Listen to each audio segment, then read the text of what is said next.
Hello everyone. This chapter is for grade 10 Nationalism in Europe History, second chapter. Nationalism in India. That is, subtopic is Civil Disobedience Movement. In the last video, we discussed about nationalism in India. Subtopic was non-cooperation movement, and this is civil disobedience movement. So this is towards civil disobedience, which is the subtopic given in your textbook. The path started from Swaraj, Simon Commission, and Purna Swaraj. So these are the things that you are going to study in this CDM, that is Civil Disobedience Movement. After the call off of non-cooperation movement, leaders within Congress wanted to participate in election to Provisional Council. So after this, people felt that after non-cooperation movement, we have to do something to trigger out for nationalism, and that they founded participation in election to Provisional Council. So leaders like Motilal Nehru and C.R. Das were the leaders who felt that they can oppose British policies by staying within the council through reforms and demonstrations. That is, within the council in the sense within the government, within the legislative assembly, wherein they can question any reforms, they can demonstrate any dissatisfaction, disappointments by staying in there, by participating in the elections. So Motilal Nehru and C.R. Das and many more leaders had this viewpoint. These leaders formed Swaraj Party to participate in the election. So to participate, to be a member, to participate in the election, to be a member of Provisional Council, you have to have a party. So these leaders formed Swaraj Party to participate in the election. But some young and radical leaders like Jawaharlal Nehru and Subhash Chandra Bose within the Congress had other notion, had other idea, had other way of thinking. It was the two factors that changed the Indian politics during this time. That is, during all this was happening. So Jawaharlal Nehru, Subhash Chandra Bose had some other notion regarding the freedom fight, and these Motilal Nehru and C.R. Das had some other notion regarding freedom fight. That is, they wanted to participate in the election, and these didn't want it. Jawaharlal Nehru and Subhash Chandra Bose and many other leaders didn't want it because they were radical leaders. Means they wanted immediate change. So there were two factors that shaped Indian politics during this time. So this is an usual question. Name the factors that helped to change the Indian politics during civil disobedience movement. That is, one was world economic depression within economy had worldwide slowdown their had slowdown, and there was agricultural crisis. That is, there was no money in the world. Worldwide, there were world war going on. There was a Great Depression. There was subsistence crisis. There was no food. So, economy of the world, the whole world was dropping down, and there were even agricultural crisis. People didn't. Monsoon was not fair. People were dying of hunger. There was famine. There was flood. All these things. So one more factor was Simon Commission. So let's see what is the Simon Commission. So Simon Commission, a group had come to Britain. This was headed by Sir John Simon, who were given the task to craft Indian constitution. So Simon was a person who was been appointed by Britain government, and he had come to India to help Indians to craft constitution. The problem in this commission was that there were no Indian in this commission. That is, though the constitution was made for India and there were no Indians in the commission. That was so unfair. So all the party leaders and nationalists were upset about this and greeted them with the slogan, "Go back, Simon. Simon, go back." Okay, so this, as there were no Indians, people were upset. Being Indian, they need to know what are the problems of the Indian people, and Indian leaders should craft Indian constitution, not the Britain people. So they were disappointed, and they started the slogan, "Go back, Simon." Reacting to this slogan, or the unwell greeting of Indians, Viceroy Lord Irwin offered Dominion status and round table conference to discuss the future constitution in October 1929.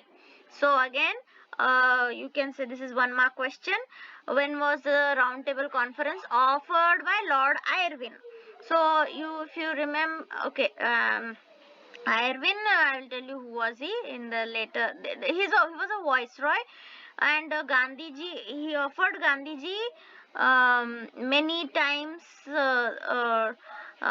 things like Dominion status and round table conference to stop the fight, freedom fight. Okay, so reacting to this, Viceroy Lord Irwin offered Dominion status and roundtable conference to discuss the future constitution in October 1929. Dominion status means autonomy or self-rule. There will be own government, there will be prime minister, president, but they will be under the control of Britain. That is autonomy or self-rule, but under the control of Britain. That is Dominion status. Round table conference means what? It was held in Britain to sort out or discuss the issues of Indians. That was round table conference, which was held usually in London. Okay. Then few leaders like Mahatma Gandhi and others were very happy about the offer given by Lord Irwin. But the young leaders like Nehru and Subhash Chandra Bose became more assertive, opposed the constitutional system within the framework of British dominion. They said, we need full freedom, Purna Swaraj. They said that we don't want your dominion. We'll be having a prime minister, president, and ultimately we don't want to work under you. We want complete freedom, they said. But Gandhiji was happy with that. Gandhiji and many other leaders were happy with that dominion status. But Nehru and Subhash Chandra Bose was not happy with that. Okay, they said we want Purna Swaraj. This increased the influence of whom? Nehru and Subhash Chandra Bose.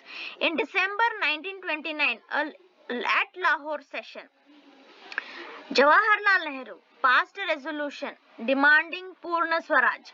This is again one mark question here. Lahore session, date and who passed it. Okay, and for what reason? For Purna Swaraj. That is full independence. We don't want your chocolate, your biscuits. We need full independence. Okay, that is dominion status is equal to chocolate and biscuits given to the little children to satisfy them for that movement. So Nehru and Bose ji didn't wanted this to happen, and they asked for Purna Swaraj. It was declared that 26th January would be celebrated as Independence Day. Okay, they declared in Lahore session that on 26 January 1929 we are going to celebrate Independence Day. But unfortunately this did not happen. So Gandhiji had another idea to go with. So here you can say why we celebrate Republic Day on 26 January. Though we had completed the preparation of constitution much more earlier, that is in November 26 or 26 I guess, yeah, that constitutional day we celebrate, but we celebrate Republic Day on 26 January because this has a significance of Lahore session. Okay, so after this nothing happened in this. So Gandhiji, what he did, he had another idea to go with, that was Civil Disobedience Movement, CDM. Now Salt March and CDM. So CDM, that is Civil Disobedience, started. Salt March is also called as Dandi March. So under this civil disobedience movement comes the salt march. So as the salt was a basic commodity found, this is fund I wrote, it is found, okay, found naturally when British imposed salt law which showed the cruel face of Britishers. So Gandhiji imposed the law by breaking the law. So on 31st January 1930, Gandhi sent a letter to Viceroy Irwin. Irwin who? The one who gave Dominion status to Gandhiji. Offered Dominion status to Gandhiji. Okay, he wrote a letter to Irwin stating 11 demands. Gandhiji gave an ultimatum. Ultimatum means what? That is, if you don't agree for our demands before 11th March, on 12th March, we will launch a nationwide movement. That is called an ultimatum. Okay, and you can ultimatum, you can say a warning. On 12th March 1930, CDM was launched and ended on 6th April 1930. Again important this point. When was it started? When did it end? Along with 78 volunteers, Gandhiji walked for 240 miles for 24 days from Sabarmati Ashram to Dandi coastal town in Gujarat. Again here one mark question. From where did Gandhiji start his Dandi march? How much he walked? For how many days he walked? How many volunteers were there? Okay, he walked for 10 miles a day. In every village he spread about CDM. Violated the salt law by manufacturing salt by boiling seawater. So salt was chosen as a symbol of revolt as it was used by both rich and poor. So here again one more question. Why was salt chosen during civil disobedience movement? Because it was a symbol, they chose it as a symbol of revolt because it was being used by both rich and poor. So this is what salt march. So when was CDM called off? So civil disobedience, when was it called off? Government reaction to this CDM were many leaders were arrested. When salt march was done and salt was prepared by Gandhiji, many leaders were arrested. Leaders like Abdul Ghaffar Khan and Mahatma Gandhi were also arrested. Abdul Ghaffar Khan was a very influential person in the areas of present-day Pakistan. He was called as frontier of Gandhi. Okay, you might have studied in GK questions in your earlier classes. After his arrest, people adopted violent means and protested on roads. People got angry after Abdul Ghaffar Khan's arrest. Even by the arrest of Gandhiji, people got angry. In North India, people adopted violence. Therefore, civil disobedience movement was called off and accepted the and when he called off, Gandhiji called off CDM and accepted Irwin Pact, through which leaders were released from jail. So many important leaders were arrested. So Gandhiji said, okay, fine, I will sign a pact with Irwin, Lord Irwin, and let them release the leaders. Gandhiji then signed a pact called a Gandhi-Irwin Pact on 5th March 1931. Again, one more question. Under this pact, Gandhi went to second round table conference to London on December 1931. Under this pact only, they are called Gandhiji for a second round table conference. First round table conference was being called during when was that? When Irwin had asked for Dominion status, had offered for Dominion status during that time. Okay, Gandhiji went to second round table conference, but Gandhiji was disappointed by round table conference. When he returned back to India, he did not get much. Britishers didn't listen to him, listen to his wants, neither the difficulties what they were facing in India. When he returned back to India, Abdul Ghaffar Khan. This thing is wrong. Abdul Ghaffar Khan, AB I wrote, it is A Ghaffar Khan. Okay, Abdul Ghaffar Khan, Nehru and many others were re-arrested, and this was the time when Bhagat Singh was hanged. Okay, so this is the call off of CDM. So call off of NCM and call off of CDM you got to remember. So then Gandhiji relaunched CDM. Okay, that was the next year itself, 1931. He relaunched. When Gandhiji returned from London, he was disappointed. He relaunched CDM. But it lost its momentum, because at the first time, whatever you do, it becomes a great success. But the same thing, if you do the second time, it won't hold its momentum. It won't hold its importance. Momentum in the sense importance. As people lost interest in the moment.